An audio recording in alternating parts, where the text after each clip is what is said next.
ইনশাআল্লাহ আপনারা যদি 12 তারিখ ধানের শীষে যদি ভোট দিয়ে নজরুল ইসলাম মোল্লাকে যদি জয়যুক্ত করেন, ওই মহান সংসদে, জাতীয় সংসদে উনি কথা বলতে পারবেন। দেশের কোটি মানুষের আস্থা অর্জন করছে একেএস, প্রযুক্তি ও মানে অদ্বিতীয়। আপনারা যারা আসছেন 12 তারিখ কেন্দ্রে যাইতে হবে এবং আমাদের ধানের শীষে ভোট দিতে হবে।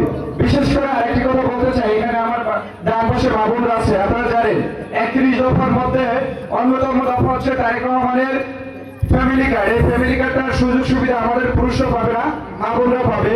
এই মা বোনরা ফ্যামিলি কার্ডের আওতায় আনলে তাদের যে কষ্ট, তাদের যে দুঃখ, সেই দুঃখ লাঘব হবে। যার কারণে তারেক রহমান ফ্যামিলি কার্ডের নিয়ে আসছেন। এই যে যদি তারেক রহমান যদি ক্ষমতা আসেন, তাহলে প্রত্যেক মা বোনের, প্রত্যেক বাড়ির মা বোনরা ফ্যামিলি কার্ড পাবেন।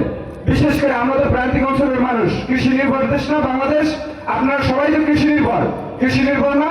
তারেক রহমান যদি ক্ষমতায় আসে, ইনশাআল্লাহ আপনাদেরকে কৃষি কার্ড করে দেবে।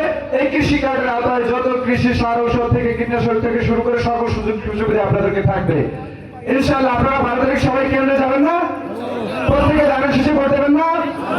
এই আপনাদের এই রোড থেকে আসছি, মোটামুটি ভালো রাস্তা। এই রাস্তার মধ্যে অনেক আবার ভাঙ্গা রাস্তা আছে। আপনারা চান না এই উন্নয়ন? ইনশাআল্লাহ আপনারা যদি 12 তারিখ ধানের শীষে যদি ভোট দিয়ে নজরুল ইসলাম মোল্লাকে যদি জয়যুক্ত করেন, ওই মহান সংসদে, জাতীয় সংসদে উনি কথা বলতে পারবেন এবং বরগুনাকে সামনে এগিয়ে নিয়ে যেতে পারবেন এবং বরগুনার উন্নয়ন আরো ত্বরান্বিত হবে। ভোট দিব কিসে